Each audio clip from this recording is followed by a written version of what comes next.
Hey folks, and welcome to a special segment of Straight Talk Whiskey. I'm Nick, and thanks for joining us. We have a special new mini segment on aging your own whiskey at home. Now, you can also be interested in aging rum, other spirits, wine of course, but I'll stick to specifically the whiskey because that's what this channel is about. So if you are, interested in aging your own, basically what I'm going to do is kind of go step by step in my own process of aging whiskey in here in this small barrel. And you can follow along home, or kind of get in, see if you're interested in doing that. It's really simple. You can do it yourself. There's no expert knowledge that you need to do it, but we'll guide you along, and monthly I'll do some tasting to see how it's evolving and that sort of thing. So first, what do you need? Well, you need a barrel. As we know, the barrel is how we age our whiskey, and it's the wood, specifically the oak, in this case, American oak, that's charred on the inside. And what this wood does is it's breathable. It gives this interaction between the spirit and the wood, imparting a great deal of flavors that you see when you pick up a bottle at your local store. So with that said, that's coming to my next point when you're looking around at buying these barrels. Now, you can find them anywhere. You can find them, sometimes liquor stores has them. Depending on your state, specifically beer stores might have them. I know a lot of people have these barrels for sale for specifically aging beer, so you can find them that way. And but what I did is I went online. That was just easiest for me. There's not a lot of places around me right now that have these, but there are some pretty good quality sites that have some decently priced oak barrels of different sizes. I think there's anything from 1 liter up to 5 liters, or probably even larger. You could probably get your own huge barrel that a distillery might use, but that's going to cost you a few $100s. They're not cheap. So when you're looking around, what are you trying to find? Well, you want a barrel like this is, that's charred on the inside. The char produces this charcoal within the wood that kind of cleanses and purifies the spirit, cleans it out a bit, but B, kind of increases and bumps up that interaction between the spirit and the oak that's imparting the flavors there. So a lot of places online will say that they've got a barrel, it looks pretty cheap, you're ready to buy, add it to your cart, and you see that it's toasted.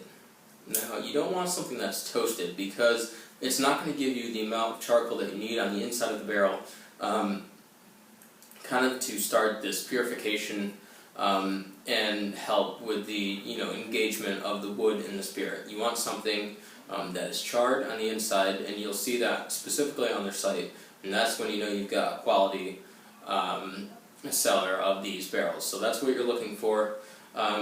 So when you get it, what are you going to get? Well, you're going to get the stand, you're going to get the barrel, obviously. You can get different types of these hoops. I think they're steel, and some other options. It doesn't make a huge difference to me. And you also get the bung, which is in here, and the spigot. So first things first, I've already done some of the first steps in getting this. Once you get it out of the box, it's all disassembled, except the barrel's intact, but bungs out the spigot, and of course the stand is by itself. So what you want to do is wash these first thing. Get any loose pieces that are out there. The first thing that you're going to want to do is take your barrel, just run it under some water. If you close, put your finger on both of these holes once they've been filled up, give it a good vigorous shake, empty it all out, and do that 3 to 4 more times. That's going to ensure that all your pieces of wood that may be sitting in there, any debris, are washed out completely, and you should be ready to go from there. Next, what you're going to want to do is take some water, enough to fill this barrel, so it depends, this is 2 liters, so that's what I'm going to refer to. So 2 liters of water. What I did was boil it and then kind of take the heat down just slightly to get it to a nice simmer. And the next point you'll get, they have paper funnels that you get standard. I upgraded for a couple dollars more for the plastic version just because that's sturdier, it's easier, it's going to last me longer, especially if I'm, the use out of these barrels is probably 2 to 3 times at most. So I just wanted something a little sturdier.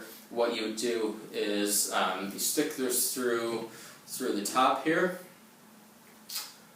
like that, fits in nicely, pour your water in there until it's full. So why are you doing that? You don't want to put water in it, you want to put your spirit in it. Well, what you're doing is you want to get all of the possible leaks that could be in it out. And this is because the hot water is going to make the wood expand, and it's going to seal up all of those leaks that you might have. So that's what you're looking to do there. And you'll see, get a nice plastic tub or something to put it in, so that it doesn't, leak all over your counter or something like that. Make sure that it's, good to go. And so once you've done that, it could take an hour. This one was pretty good. It stopped leaking after about 2 hours and sealed up.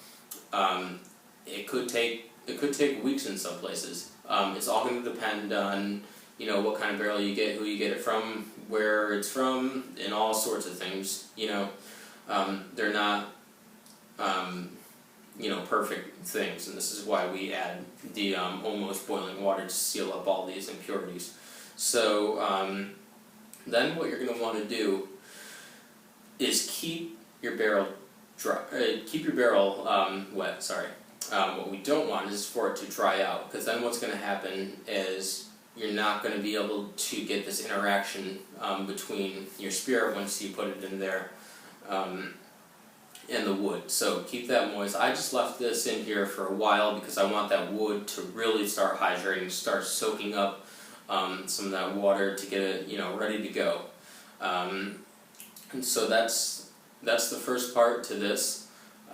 Once you get to that part, what you can do is start thinking about what you might want to age it. Do you want to do a finish with it? Do you want to season your barrel first? Do you want to, like a Scotch where you might have an ex-bourbon barrel? So that's always an idea, that you could have Oloroso sherry. You can really get creative with this. Fill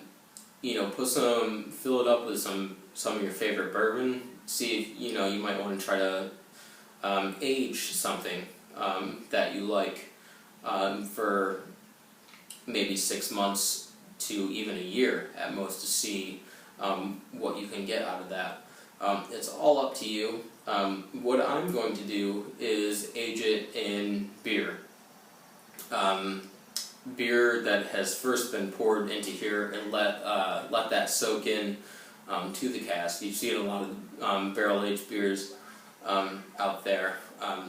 I kind of got this idea from visiting Ireland with a Franciscan Wells beer that I had that had been aged in barrels or casks that had held Jameson in it before. So I think it's going to be pretty interesting to see if we can impart any of the flavors there from the beer. And so that'll be the next segment. I'll dump the water out once I make sure that this is completely watertight. No leaks, and then I'll fill it with beer, and that'll be the next segment. So until then, have fun. If you have any comments or questions or concerns, feel free to comment in the section below or email me. I'm always around, so just give me a shout and tell me how it goes. So till next time, see you then.